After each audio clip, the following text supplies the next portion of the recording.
Welcome back to Crunch Time, a panel discussion about your favorite topic, sports. Drew Brees is not a top 10 quarterback in NFL history. It's simple as that. How do you say that? Drew Brees, you cannot argue with stats. I know for a fact it's going to be the best team in the East. It is the Toronto Raptors because of who? Kawhi Leonard. I'm going to talk about another team that I want to be a Cinderella story so bad, and that's UCF. I talked about it earlier. They're ranked 12th in the nation. They beat Auburn last year in their bowl game. It's Crunch Time. Hello and welcome into this week's edition of Crunch Time, a panel discussion about your favorite topic, sports. I'm your host, Sam Getzinger, and alongside of me we have three of probably the loudest talkers in all of UTVS and a couple of past champions as well. Nick Speliopoulos to my left, in the middle we have Chris Pearson, and then all the way down at the end we have Blake Tyson as well. We're going to have a great show, but guys, let's hop right into it, and because it's the greatest time of the year, and that's because March Madness is upon us. A couple of the games in the round of 64 have completed. We saw the Gophers knock off Louisville. They could make a run, maybe. Michigan State squeaked away from Bradley, and Florida State got past Vermont, and that's just to name a few. Duke is the most picked team in all of this year's brackets as well. But fellas, I want to know who is in your Final Four and which team will be taking on which team in Minneapolis. And we're going to start out with a bang here, guys. This is the Big Crunch. Nick, start us off. You know, I think the obvious choice for the whole panel is we're going to say Duke makes it to the Final Four. I mean, there could be some arguments there, but I think Duke, Texas Tech, Tennessee, and Auburn make it. Texas Tech has a fairly easy first part of the tournament, but I also see Gonzaga as a very beatable number one team. Tennessee has Admiral Schofield, who averages 16 points per game, 6 rebounds per game, and 2 assists per game. And Tennessee, they're also going to have to face Purdue, most likely Purdue, but it's not hard to imagine because Purdue lost 2 of their last 3 games.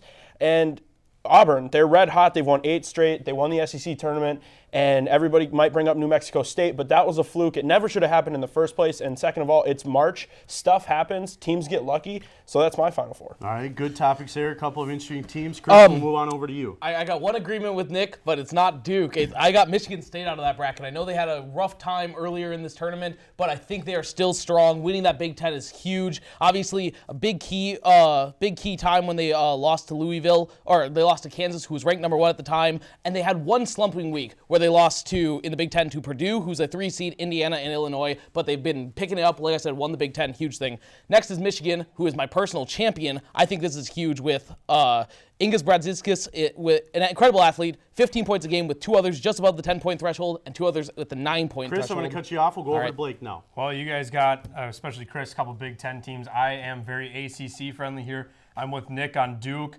I'm going to go Florida State.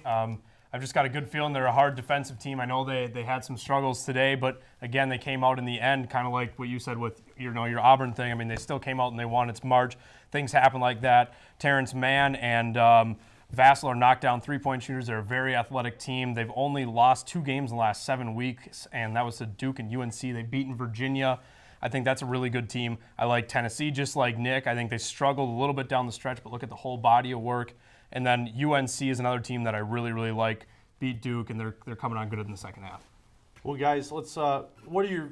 I know you said Michigan, Chris, but what are some other your champions? Who's going to be this year?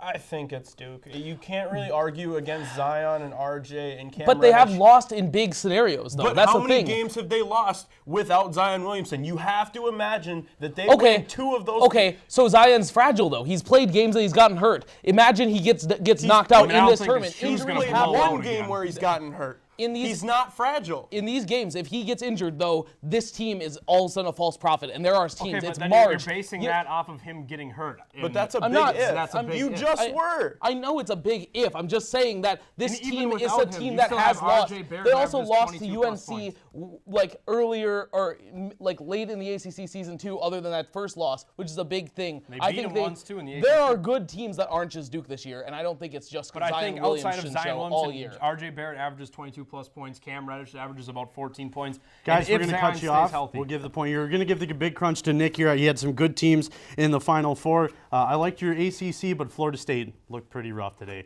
But let's kind of change our tables here a little bit. Who is going to be the biggest Cinderella in this tournament? Bradley almost had the biggest upset against Michigan State, but but MSU was able to hold them off, as we mentioned before. Murray State is also looking really strong this season. John Morant had a triple-double down in the Midwest region as well, and we even saw a 16 seed beat a number 1 seed in Virginia last season, so anything can and probably will happen in this tourney. But guys, what high seed will make a deep push this season? Chris, we'll start with you. Well, let's talk. I mean, we have Oregon Ducks. They were a team that started out this year ranked, kind of fell off the wagon, but currently they are 8 straight games winning that Pac-12 championship. I think that Wisconsin is a over-ranked 5 seed, and I think that Oregon really can make that push as a 12. The next games for them would be hitting them with K-State if everyone stays in non-upset mode. K-State, who is a good Big 12 team, but a Big 12 team conference that's weaker this year. And then Virginia, and we've seen Virginia in the past years. Like, they're good this year, but they are a team that's lost, especially last year when they got destroyed by UMBC. Good teams there, Chris. We'll go over to Blake. I do like Oregon. They are one of my teams that, you just get that gut feeling and you kind of stick with the team. They're my team that I'm riding.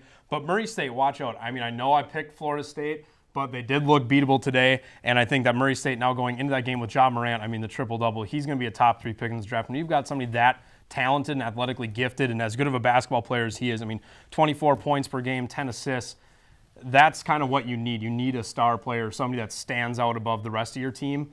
That We'll leads move on you to over that. to Nick now. And I think my Cinderella team, I have to pick Seton Hall. I think they got a little bit gypped being seeded 10th in the tournament. They have a lot of quality wins, 2 against Marquette and 1 against St. John's, both teams that made the tournament.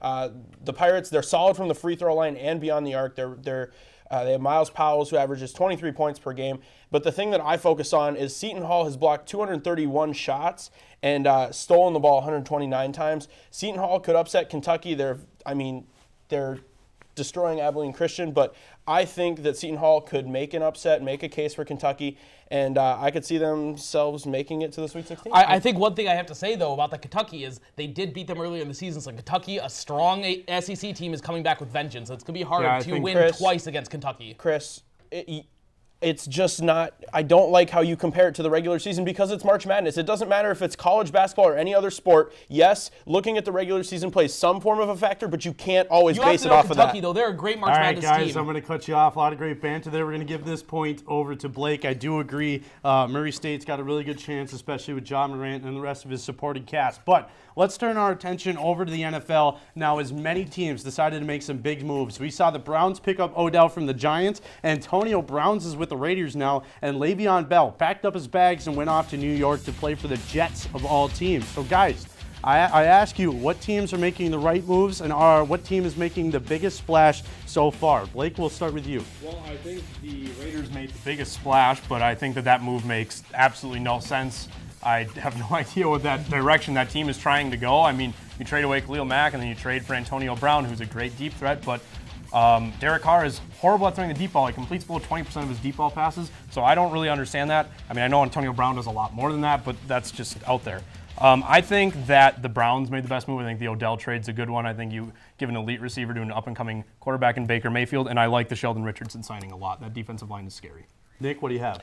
I think there's a lot of focus on the Le'Veon, Antonio Brown, and Odell signings in the offseason, but I want to take a second to focus on the 49ers. They added to their running back game with backup from Atlanta, Tevin Coleman.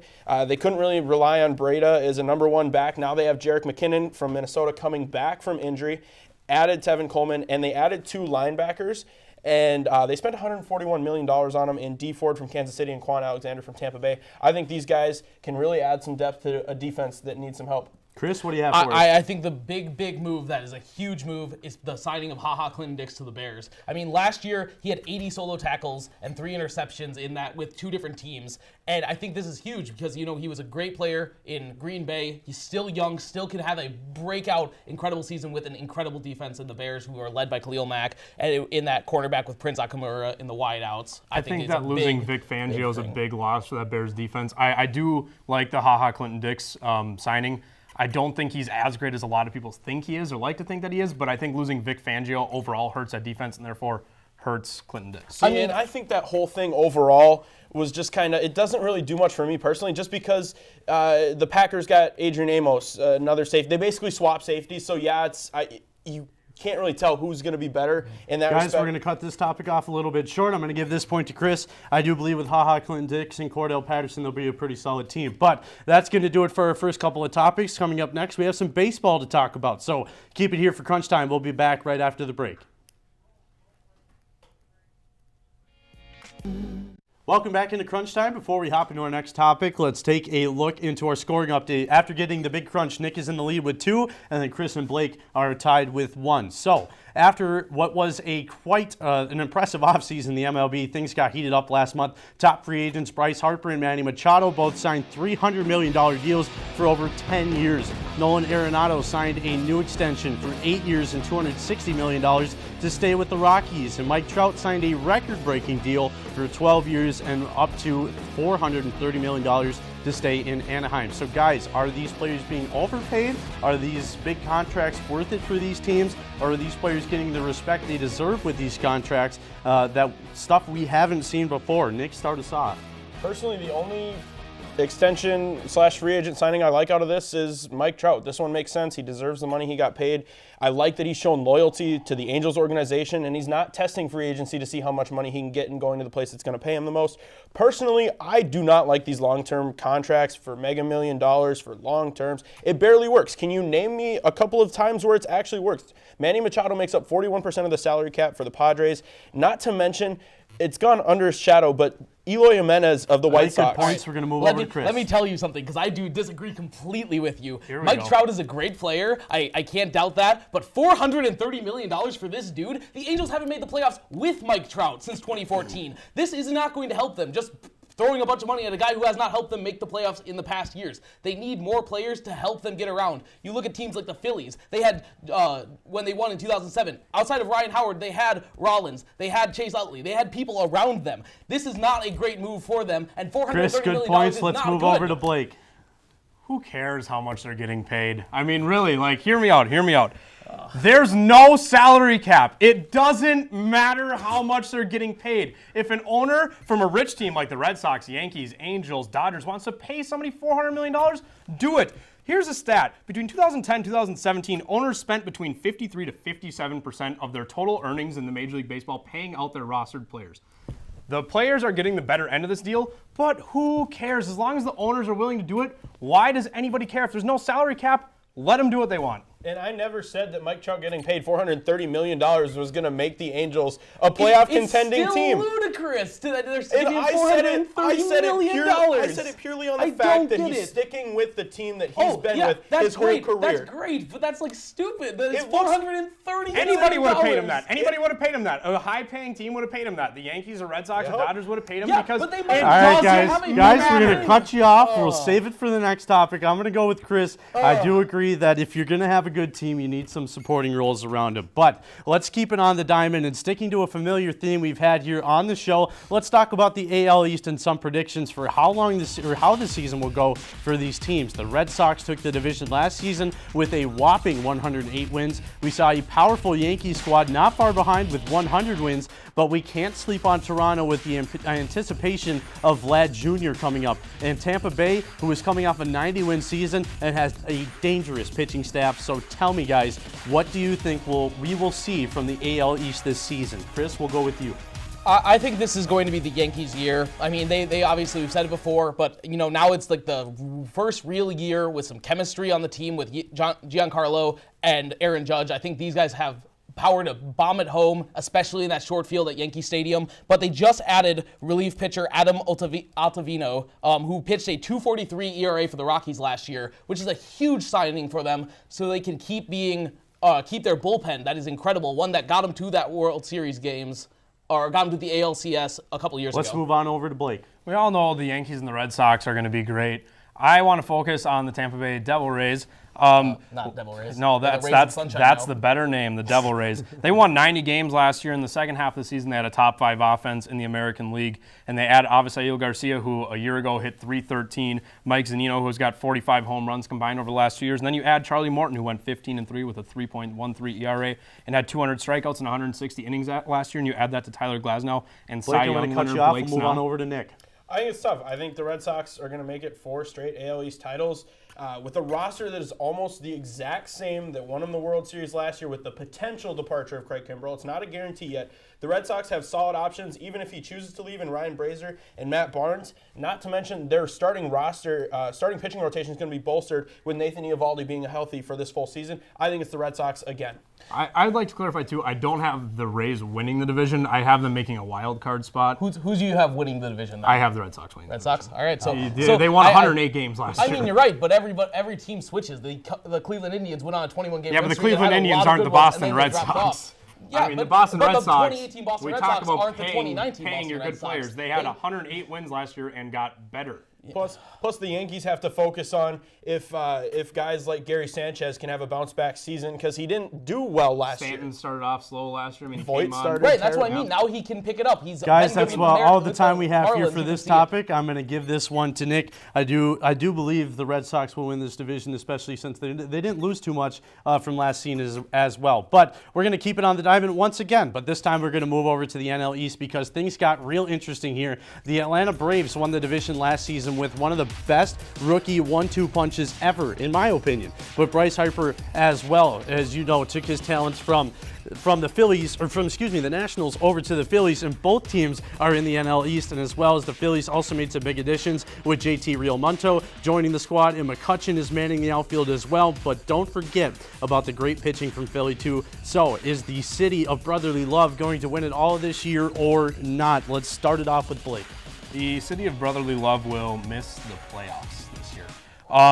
I am not a fan of Bryce Harper. I think he's more of like an in-your-face, like loud guy, and that's how he draws attention. He's a good baseball player, but he's hit over 300 only twice in his career and has only hit over 40 home runs twice in his career, and he's been in the MLB for 7 years. I think the Braves win this division easily. I think their starting lineup consists of 6 guys under 28 years old that are only going to get better. You mentioned they've got 2 good young players. The pitching rotation could use an upgrade, but as the season goes along, they'll pull away in that division and make a trade, and the bullpen's pretty dang good. So let's move on over to Nick. See, and I know there's so much focus on the Phillies, but I think a team in the NL East that is highly getting overlooked is the New York Mets. You could argue that they were one of the busiest teams in the NL East in the free agent period, getting Robinson Cano, bringing him back to the state of New York, Edwin Diaz via trade with the Mariners as well. They added Wilson Ramos, Jed Lowry, Uris Familia, and Justin Wilson. This team wants to get back to the playoffs like they did in the early 2010s, and it's clear they're doing what they think it takes. I think Robinson Cano, since he's back in New York, he'll get comfortable, and then the Mets can do good things. Chris, what do you have? I don't like agreeing with my opponents, but I'm agreeing with Blake. The Atlanta Braves are going to take this division. They are super good. I mean, you look at that, like you said, Freddie Freeman, Ronald Acuna Jr.,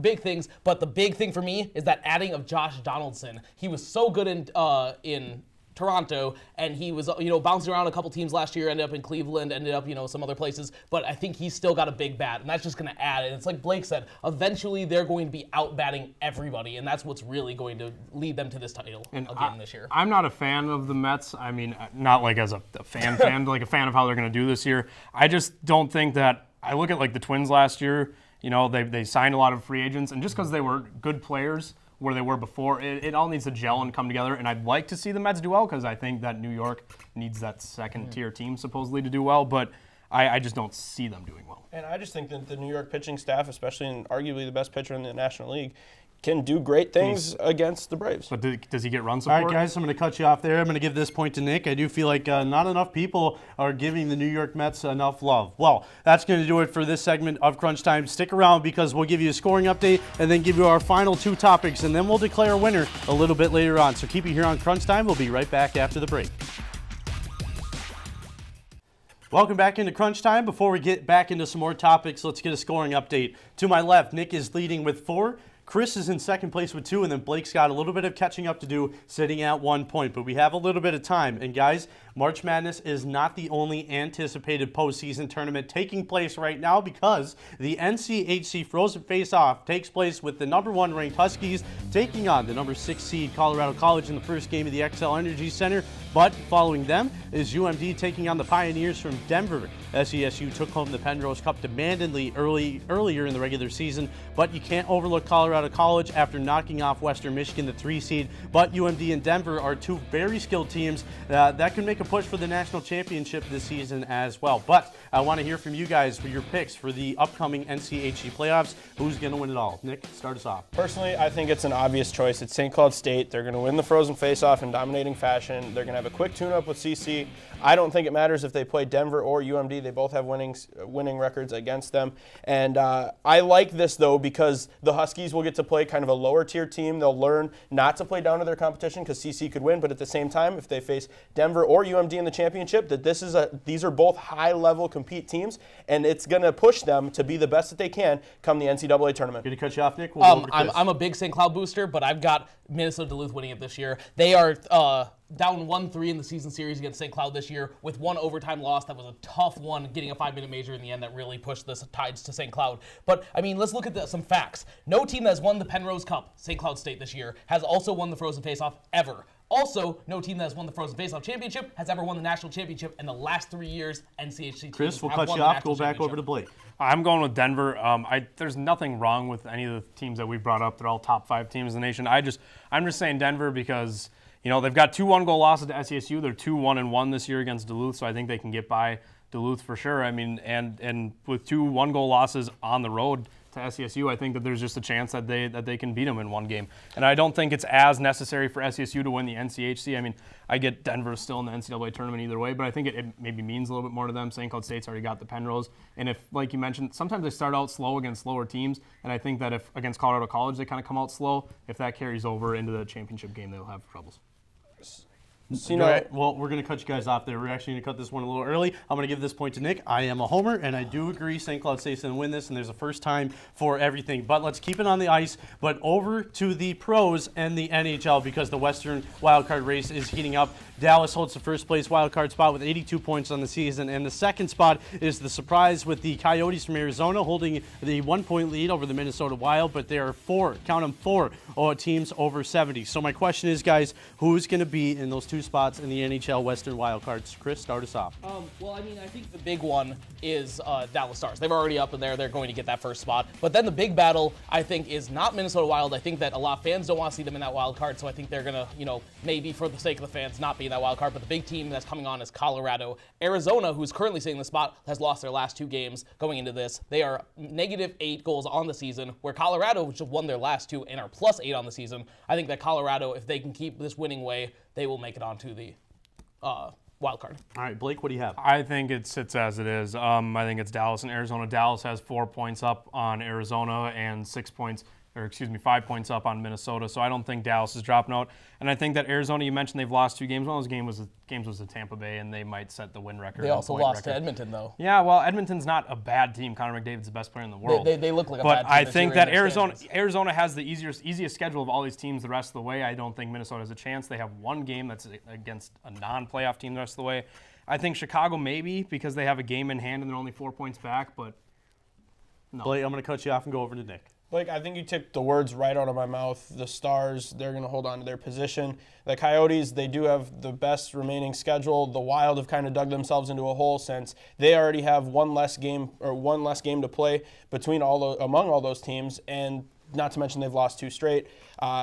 It just makes sense that the Coyotes, I don't think that they're a great playoff contending team, but with the way the rest of their season looks, they're going to shape up to get that second wild card. I think Colorado's getting hot now, and you can't doubt a hot team, especially when it gets into playoffs. If they can push like the playoffs, it's okay, like but St. who are Louis their Blues last? did a couple of games. They just beat Minnesota, who I think we're all in consensus is like the Wins the are most wins, up though. and down Especially team when in you the get league. when you get to the end of the Okay, season, but like, you need those points. Wins are wins. I get that wins are wins, but I don't think that their hot streak is against good teams. And when they have to play a couple good teams because they have 5 more games remaining of their 9 left. Yep, there we go, 9 left. 5 of their 9 left are against playoff teams, and I don't think that they're going to do well against without Gabriel Landeskog, who's out for the rest of the season. I think that first line took a hit, and I don't think that guys, a lot of great topics there. I'm going to give this point over to Chris, but that's going to do it for this set of topics. Stick it here on Crunch Time. We'll announce a winner and wrap up the show just after the break. So keep it here on Crunch Time on UTVS.